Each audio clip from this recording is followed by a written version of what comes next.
टोपी वाले नजर आ रहे हैं। मुझे खुशी है कि अगली सफों में ऐसे लोग भी बैठे हैं साहब, जो इस मुल्क में ये साबित करते हैं कि मोहब्बत क्या होती है, सेकुलरिज्म क्या होता है। मैं सलाम करूंगा ऐसे लोगों को, और मैं इस इतनी बड़ी भीड़ में खड़ा होकर के बहुत जिम्मेदारी भरी बात कह रहा हूं। मेरी आंखों के सामने बड़ी तादाद में मुसलमान बैठा हुआ है। मैं आपसे मुखातिब होकर यह बात कहता हूं कि आप इस गफलत में बिल्कुल मत रहना कि आपकी लड़ाई सिर्फ मुसलमान लड़ रहे हैं। आप इस मुगालते में बिल्कुल मत रहना कि आपके लिए माइक पर खड़े होकर के सिर्फ मुसलमान चीख और चिल्ला रहा है, क्योंकि रात के 2:30 बजे सुप्रीम कोर्ट की चौखट पर इंसाफ बचाने की आखिरी उम्मीद के साथ जो वकील खड़े थे ना, उसमें से एक भी मुसलमान नहीं था। ऐसे लोगों को पहचानिए और ऐसे लोगों को मजबूत करिए। आप गुजरात गुजरात गुजरात चिल्लाते हैं, लेकिन गुजरात के मसले को सच में जिसने अदालत तक ले जाने का काम किया वो कोई मुसलमान नहीं है, उसका नाम तीस्ता सीतलवाड़ है। पहचानिए ऐसे लोगों को, मजबूत करिए ऐसे लोगों को, वरना नफरत वाली ताकतें चाहती हैं कि 2 लाइन खिल जाए, एक तरफ 15%, एक तरफ 85%। उनकी पॉलिटिक्स ही यही है। आपको समझना पड़ेगा, ऐसे सेकुलर जहनियत के लोगों को मजबूत करना पड़ेगा, वरना ये नफरत वाली ताकतें हावी होती जाएंगी। सैल्यूट करिए, पहचानिए अरुंधति रॉय को, सैल्यूट करिए अपने इर्द गिर्द उस शख्स को जिसने अपनी जान कुर्बान कर दी, उस हेमंत करकरे को, शहीद हेमंत करकरे को सैल्यूट करिए, जिस शख्स ने इंसाफ के लिए अपनी जान कुर्बान कर दी। सैल्यूट करिए कुलदीप नैयर को। और आपकी जानकारी के लिए बताऊं कि नजीब के लिए मैंने नज्म पढ़ी, लेकिन नजीब की तलाश के लिए दिल्ली के वसंत कुंज थाने के बाहर जिन लड़कों ने सबसे ज्यादा लाठियां खाई हैं, उनका नाम मोहित पांडे है, रविशंकर है, रवि प्रसाद है, चेतना है। ऐसे लोगों को पहचानिए और उन्हें मजबूत करिए, उन्हें ताकत दीजिए। मैं एक नज्म आपकी अदालत में सुनाना चाह रहा हूं साहब। रात के 4 बजे एक शख्स ने थोड़ा सा ज्यादा ड्रिंक कर ली, सुबह पता नहीं उसे क्या सूझा, उसने एक ट्वीट कर दिया कि अजीब गुंडागर्दी है, मेरी नींद में खलल पड़ता है। और उसके बाद आपने भी सर पर टोपियां सजा ली, लेकिन खुशी की बात यह रही कि आपसे ज्यादा बोलने के लिए ऐसे लोग निकल आए जो इस मुल्क की गंगा जमुनी तहजीब के अलंबरदार है। मैं आपके सामने एक नज्म सुनाता हूं साहब कि कभी ना होगी बंद अजान, कभी ना होगी बंद अजान। पढ़ता हूं, थोड़ा सा और बेदारी आपकी मांगता हूं साहब कि कभी ना होगी बंद अजान, कभी ना होगी बंद अजान। पीछे वालों, आप पे इल्जाम है कि आप सिर्फ मजहबी शेर पे दाद देते हैं, अगले मिसरे पे दाद देके उस इल्जाम को झुटलाइएगा कि कभी ना होगी बंद अजान, कभी ना होगी बंद अजान। इसी बीच चाय हाजिर हो गई है। चाय आती है तो ये सोच के चुप रह जाना पड़ता है कि चाय वालों के बारे में कुछ मत बोलो, कब कौन चाय वाला प्रधानमंत्री बन जाए कोई भरोसा नहीं ऐसा, इसलिए कुछ भी बोलते में डर लगता है। चाय आई है तो मेरे जहन में 4 मिसरे भी आ गए कि चाय चाय करते थे। हाँ, थोड़ा सा आप मूड में आ जाएं, मैं एक माहौल बना दूं उसके बाद, चूंकि हमें बड़ों को सुनना है। कि चाय चाय करते थे, बहुत संजीदा हो गए थे आप, आपकी संजीदगी खत्म करता हूं। कि चाय चाय करते थे, गाय गाय करते हैं, चाय चाय करते थे। फिर रोए राजकोट में साहेब, मुझे गोली मार दो, मेरे दलित भाइयों को गोली मत मारो। याद है ना ऊना के बाद उनका बयान, जब वो पूरे देश को चूना लगाने की कोशिश कर रहे थे और चूना उल्टा पड़ा तो हालत ये हो गई साहब कि दलितों को बैलेंस करने के लिए न जाने कहां से खोज के निकाल के एक साहब को ले आए। ठीक है, पॉलिटिक्स में ये सब करना पड़ता है, वो भी कर रहे हैं, लेकिन मैं मिसरे पढ़ता हूं कि उस एक ऊना कांड की भरपाई करने के लिए क्या क्या नहीं करना पड़ रहा है। उस्ताद तक को चूना लगा देना पड़ रहा है साहब। तब मैं पढ़ता हूं ना कि चाय चाय करते थे, गाय गाय करते हैं, चाय चाय करते थे, चाय चाय करते थे, गाय गाय करते हैं, जागे हैं दलित जब से हाय हाय करते हैं, जागे हैं दलित जब से हाय हाय करते हैं। टीपू सुल्तान की सरजमीन पे खड़ा होकर के इमरान बोलता है बड़े यकीन के साथ, बड़ी उम्मीद के साथ। शायरों की जुबान कब कबूल हो जाए, कबूल होती रहती है साहब, अल्लाह करे कि आज कबूल ही हो जाए। मैं पढ़ता हूं साहब, पूरी दुआ के साथ पढ़ रहा हूं कि जागे हैं दलित जब से हाय हाय करते हैं, कि 2.5 साल बाकी है आने दो जरा 19, 2.5 साल बाकी है आने दो जरा 19। दिल्ली भी ये कह देगी बाय बाय करते हैं, दिल्ली भी ये कह देगी बाय बाय करते हैं। जागे हैं दलित जब से कि कभी ना होगी बंद अजान, कभी ना होगी बंद अजान। अगले मिसरे पे मिल करके आपकी तालियों का शोर जाए पूरे मुल्क में कि कभी ना होगी बंद अजान, कभी ना होगी बंद अजान।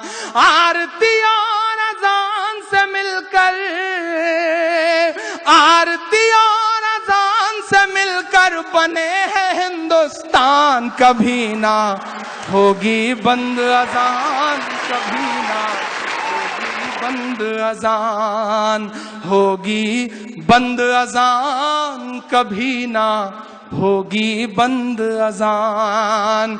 आरती और अजान से मिलकर, पिछले दिनों मुझसे एक इंटरव्यू में कहा गया कि इमरान साहब हुकूमत के खिलाफ बड़े हमलावर रहते हैं और खास तौर से पार्टी विशेष के खिलाफ क्यों। लम्हा भर के लिए मेरा जवाब सुनिएगा। मेरे अब्बू बैठे हैं, मैं इसलिए इस बात को खास तौर पे कहना चाहता हूं। बहुत नुकसान किया है साहब उस पॉलिटिकल पार्टी ने इस मुल्क का ही नहीं, मेरा व्यक्तिगत नुकसान किया। मैं 7वीं में पढ़ता था, मुझे याद है, कॉलेज छोड़ करके, स्कूल छोड़ करके क्रिकेट खेलने जाया करते थे, भाग जाते थे स्कूल बंक करके। मेरा एक दोस्त हुआ करता था श्रीकांत मिश्रा, हम दोनों भाग जाते थे स्कूल छोड़ करके क्रिकेट खेलने, कहीं किसी बाग में, कहीं किसी मैदान में। और थोड़ी देर बाद जैसे सब बच्चों की तलाश शुरू होती है, मेरी भी तलाश शुरू होती थी। अब्बू जब हमें पकड़ पाते थे तो जितने थप्पड़ मेरे हिस्से में आते थे उतने ही थप्पड़ श्रीकांत के हिस्से में भी आते थे। या कभी श्रीकांत के पिताजी हम दोनों को पकड़ पाते थे तो जितना श्रीकांत के हिस्से में पिटाई होती थी उतना ही मेरे हिस्से में भी। लेकिन कक्षा 7 से और आज के हालात में बदलाव यह हुआ है कि आज मेरे अब्बू अगर एक थप्पड़ श्रीकांत को मार दें या श्रीकांत के पिताजी एक थप्पड़ मुझे मार दें तो वो थप्पड़ कब हिंदू मुसलमान में बदल जाएगा, आप इस बात का गुमान भी नहीं लगा सकते। ये नुकसान किया है उस पॉलिटिकल पार्टी ने, उस विचारधारा ने इस मुल्क का। इसलिए मैं बोलता हूं कि आरती और अजान से मिलकर, आरती और अजान से मिलकर बने हैं हिंदुस्तान, कभी ना होगी बंद अजान, कभी ना होगी बंद अजान। के लम्हे भर की अजान लगे है तुझको गुंडागर्दी। मैं नाम नहीं लूंगा, नहीं आप जान जाएंगे कि मैं सोनू निगम की बात कर रहा हूं। मैं पढ़ता हूं साहब, जिस शख्स के गाने गा गा करके उस शख्स ने अपना कैरियर बनाया, वो ये भूल गया कि वो मोहम्मद रफी साहब खाने काबा में अजान देने की ख्वाहिश लिए हुए दुनिया से चले गए। उसे नहीं पता शायद ये एहसास, ये बात, वरना उसके पीछे हो सकता है कोई ताकत हो जो उससे ये बुलवा रही। मैं पढ़ता हूं साहब कि लम्हे भर की अजान लगे है तुझको गुंडागर्दी, हमने तेरे गाने घंटों झेले हैं बेदर्दी, हमने तेरे गाने घंटों झेले हैं बेदर्दी। के लम्हे भर की अजान लगे है तुझको गुंडागर्दी। हमने तेरे गाने घंटों झेले हैं बेदर्दी। गायक बाबू, गायक बाबू बेहद नालायक है तेरा बयान, कभी ना होगी बंद अजान, कभी ना होगी बंद अजान। आखिरी बंद पढ़ता हूं साहब। मेरा ईमान, मेरा यकीन, मेरा दिल धड़कते हुए जो कहता है उसे महज 2 मिसरों में ढालता हूं कि जिस दिन इस दुनिया में अज़ां की सदा नहीं आएगी। आपके भी ईमान में हरारत पैदा हो तो बताइएगा मुझे कि जिस दिन इस दुनिया में अज़ां की सदा नहीं आएगी, जिस दिन इस दुनिया में अज़ां की सदा नहीं आएगी, रात ही रह जाएगी उस दिन सुबह नहीं आएगी। कि जिस दिन इस दुनिया में अज़ां की सदा नहीं आएगी, रात ही रह जाएगी उस दिन सुबह नहीं आएगी। अल्लाह तुझे हिदायत दे दे, अल्लाह तुझे हिदायत दे दे, ले आए ईमान, कभी ना होगी बंद अज़ान, कभी ना होगी बंद अज़ान। जाते जाते महज 2.5 मिनट की एक बंद की एक नज़्म पढ़ के जाता हूं। मैं वो मौका गंवाना नहीं चाह रहा, पता नहीं कब आजाद साहब मुझे नसीब हो किसी इस तरह के मुशायरे में। महज 2.5 मिनट की एक नज़्म सुनाता हूं आपको। आप कश्मीर से आते हैं, कश्मीर मुझे बहुत पसंद है, कभी जा नहीं सका कश्मीर, लेकिन न जाने क्यों कश्मीर बहुत पसंद है। बड़े बुजुर्गों से कहानियां सुनी हैं कश्मीर की। कश्मीर मुझे इसलिए भी पसंद है कि गुलाम नबी आजाद साहब वहां से आते हैं, लेकिन कश्मीर मुझे इसलिए भी पसंद है कि आज से 4-5 साल पहले आईएएस एग्जाम को टॉप करने वाला जो शख्स होता है डॉक्टर शाह फैसल, वो उसी कश्मीर से आता है। कश्मीर मुझे इसलिए भी पसंद है कि पिछले साल सेकंड टॉपर जो होता है अतरुल शफी, वो भी उसी कश्मीर से आता है। कश्मीर मुझे इसलिए भी पसंद है कि इस साल आईएएस के टॉप 10 में एक बच्चा कश्मीर का रहता है। संगीनों के साये में पल रही जवानियां भी जब आईएएस का एग्जाम टॉप करें तो आपको कश्मीर से प्यार करने पे मजबूर होना ही पड़ेगा, भले ही कैसी तस्वीर बनाई जाए। मैं एक नज्म सुनाता हूं साहब। कभी कभी मुझे लगता है सियासत, पॉलिटिकल एजेंडे, कश्मीर की नीति, उस सब के बीच में एक चीज मरती जा रही जिसे कश्मीरियत कहते हैं। ये नज्म मुझे बहुत प्यारी है, मेरे दिल के बहुत करीब है। अमूमन मुशायरों में नहीं पढ़ता, लेकिन आप मौजूद हैं इसलिए मैं ये नज्म सुनाना चाह रहा हूं आपकी अदालत में। कश्मीर अगर बोले तो वो कैसे बोलेगा, पढ़ता हूं साहब। ना बुजुर्गों के ख्वाबों की ताबीर हूं, ना मैं जन्नत सी अब कोई तस्वीर हूं, ना बुजुर्गों के ख्वाबों की ताबीर हूं, ना मैं जन्नत सी अब कोई तस्वीर हूं, जिसको मिल करके सदियों से लूटा गया, जिसको मिल करके सदियों से लूटा गया, मैं वो उजड़ी हुई एक जागीर हूँ। हाँ मैं कश्मीर हूँ, हाँ मैं कश्मीर हूँ, हाँ मैं कश्मीर हूँ, हाँ मैं कश्मीर हूँ, हाँ मैं कश्मीर हूँ।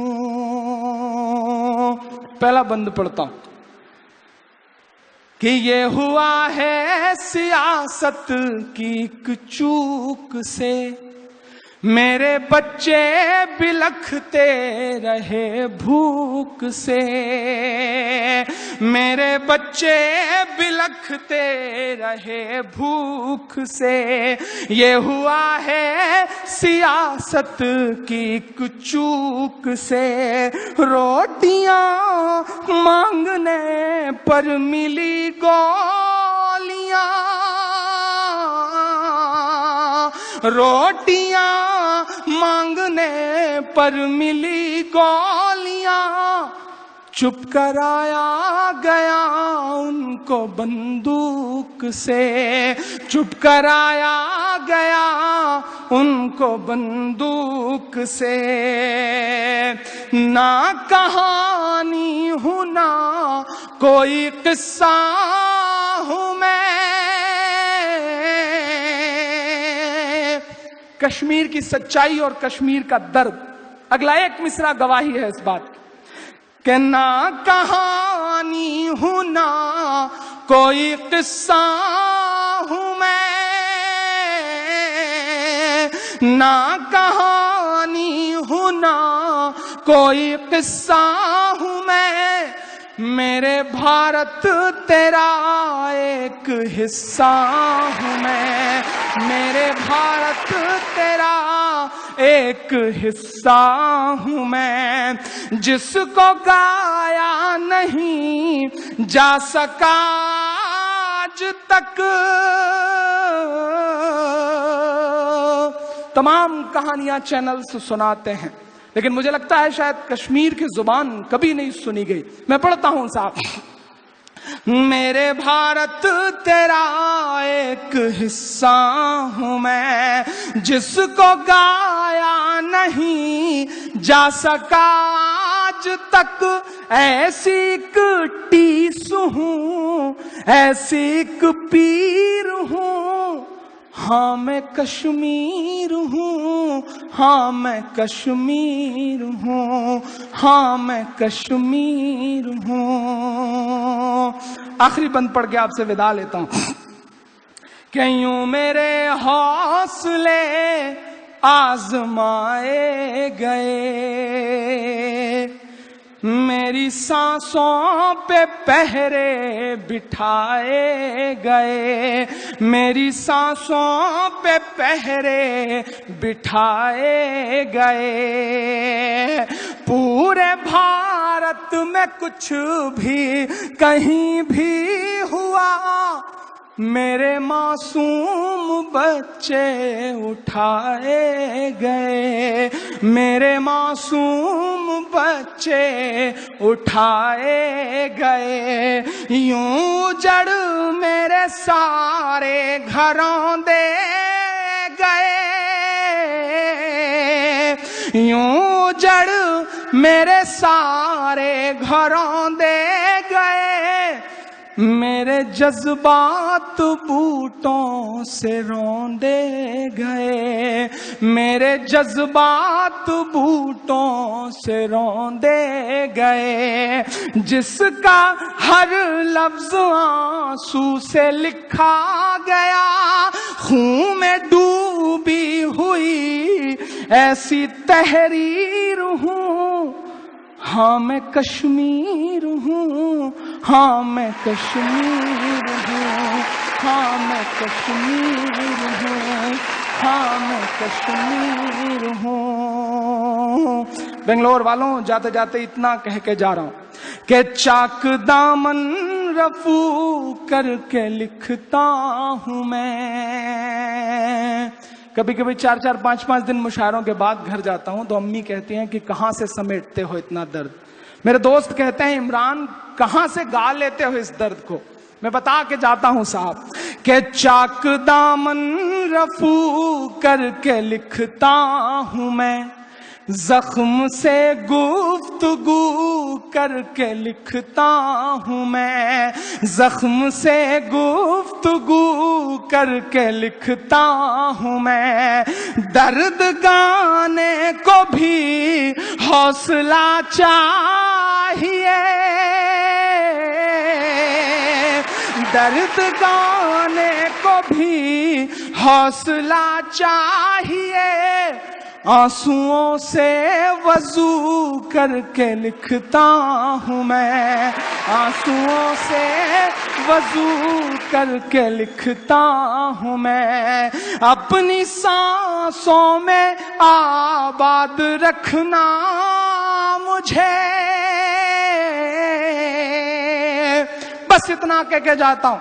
कोई बड़ी ख्वाहिश नहीं, कोई आपसे कुछ नहीं मांगता, बस इतना कह के जाता हूं कि सियासी मसलों से हर चीज का हल नहीं निकलता है। मेरे सामने बैठे हुए लोगों, हर चीज का हल सियासी मसलों से नहीं निकलता है। अगर अपने मसलों का हल चाहते हो तो अपने बच्चों को पढ़ाओ, और पढ़ाने के साथ साथ इस बात का अहद करके जाओ कि पढ़ा तो रहे हो आप, लेकिन डॉक्टर बनाओगे तो वो आपके काम आएगा, पैसा कमाएगा, परिवार के लिए पैसा कमाएगा। इंजीनियर बना दोगे, हो सकता है करोड़पति अरबपति बन जाए, तुम्हारा फायदा करेगा, तुम्हारे रिश्तेदारों का फायदा करेगा। लेकिन अगर नस्लों का फायदा करना चाहते हो, अगर समाज को, अपने समाज को जुल्म से बचाना चाहते हो, तो अपने बच्चों को आईएएस बनाओ, आईपीएस बनाओ। इसके अलावा कोई चारा नहीं है। ब्यूरोक्रेसी का हिस्सा बनो। एक सिपाही थाने में तुम्हारे नाम का जाता है तो थाने का निजाम बदल जाता है। तसव्वुर करो तुम जिले में कलेक्टर बन के बैठोगे, तुम जिले में सुपरिंटेंडेंट, आप पुलिस बन के बैठोगे तो इंशाल्लाह निजाम बदलेगा। आपको मुबारकबाद की आजादी के बाद पहली बार सिविल सर्विसेज में इस बार 50 बच्चों ने क्वालिफाई किया है आपके। ये बहुत बड़ा आंकड़ा है, इस आंकड़े को और बढ़ाने की जरूरत है। मैं बस इतना कह के जा रहा हूं कि अपनी सांसों में आबाद रखना मुझे, अपनी सांसों में आबाद रखना मुझे, मैं रहूं ना रहूं याद रखना मुझे, याद